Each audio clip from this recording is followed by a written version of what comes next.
So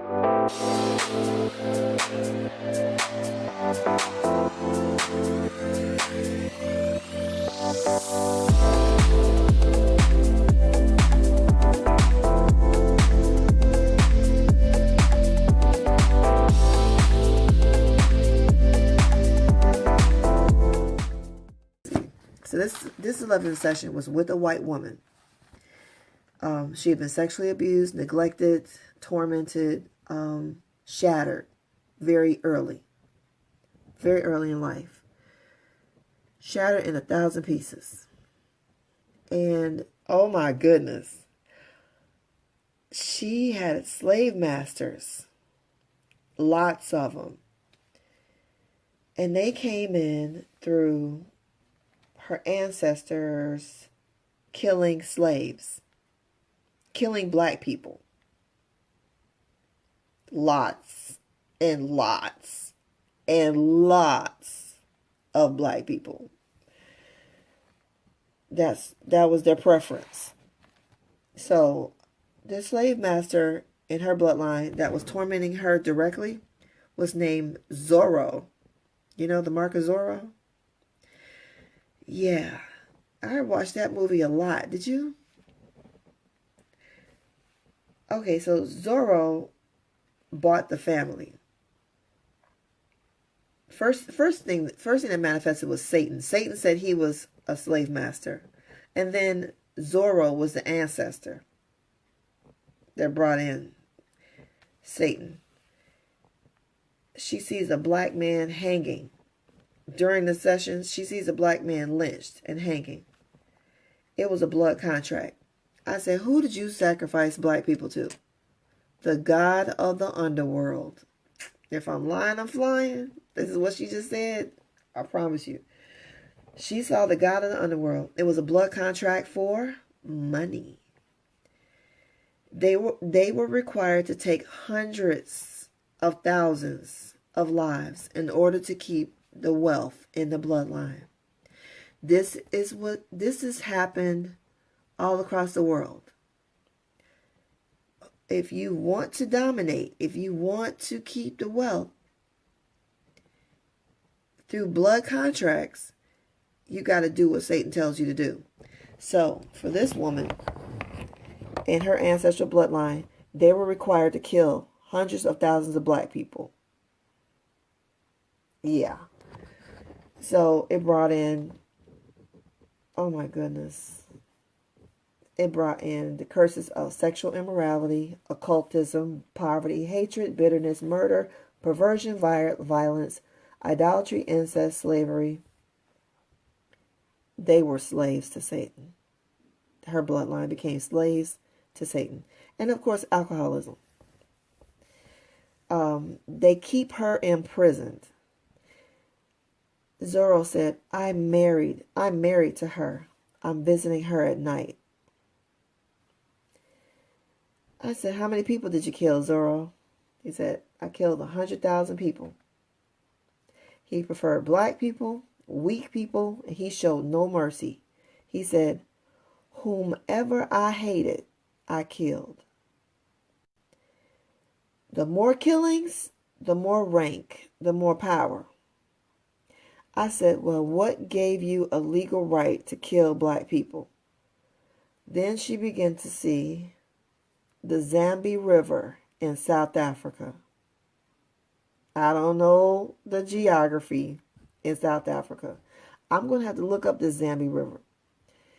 But she saw the Zambezi River in South Africa where the people were worshiping the chieftain. So I said, oh, chieftain, why did they worship you? He said, I wanted that worship. I'm like, well, excuse me.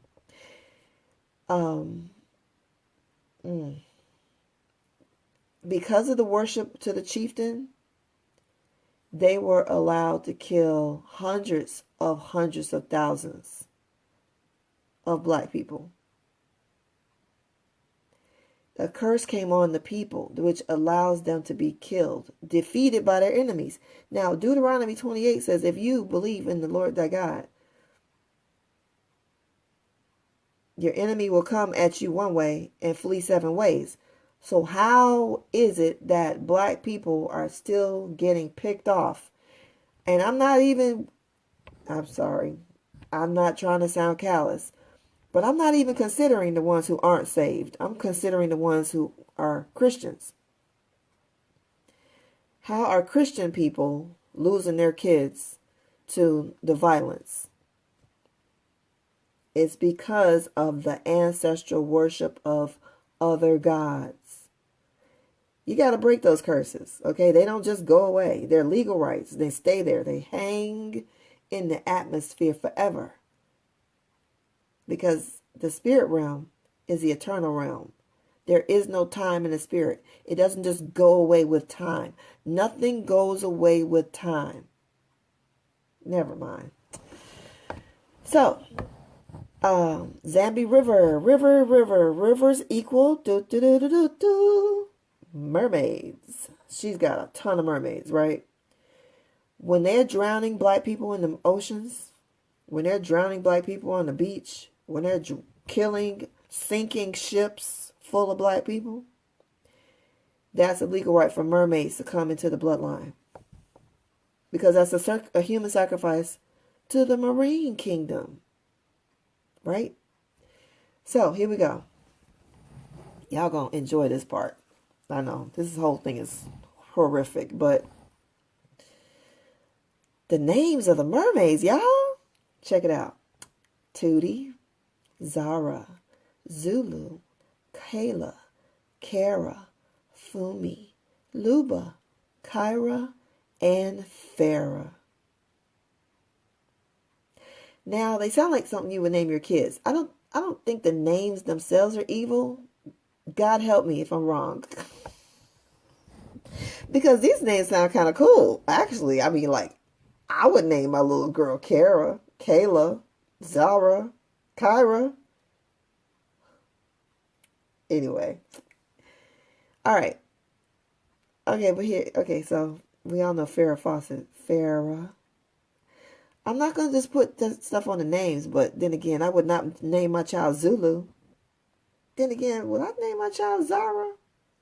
I don't know. Anyway, check it out. Tootie. Tootie laughs at her. Tootie's the mermaid that laughs at her. She said she brought in shame, mind blockages to make her look stupid, make her forget so she can be in the middle of a sentence and anyway, makes her look stupid. Put a band around her head with spikes around her mind. And then the same thing around her neck. It's a form of slavery.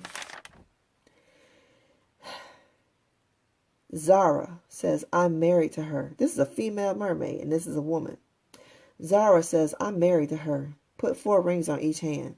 She's mine. I love her. No one else will have her. It's a slavery spirit. Then there's Zulu. Zulu's the most powerful one. Gee, Zulu. As in Shaka Zulu? As in the Zulu festivals in Louisiana? As in, ain't nothing good about Zulu. I don't care what you say. Them Zulu chiefs were horrible. All right, Zulu. Zulu brought in sexual immorality. He's the one trying to have sex with her at night. She had a few of them. She had 9 mermaids. I probably shouldn't. You know what? I'm not even going to finish all of them. It's just too much. Okay? But, Fumi. Fumi was the mermaid that brought in cysts, fibroids, and infirmities. She's had problems with her cycle, I guess, ever since she was a young girl. The legal rights were, of course, blood sacrifices. Oh, yeah, Farrah. Farrah gave her a nose ring that made her invisible. Every time she would try to get help, she was invisible to the people who could help her. Check that out. Farrah looks like Maleficent in Snow White. No, not Snow White. What is it? Sleeping Beauty. Ding, ding, ding, ding, ding. Sleeping Beauty.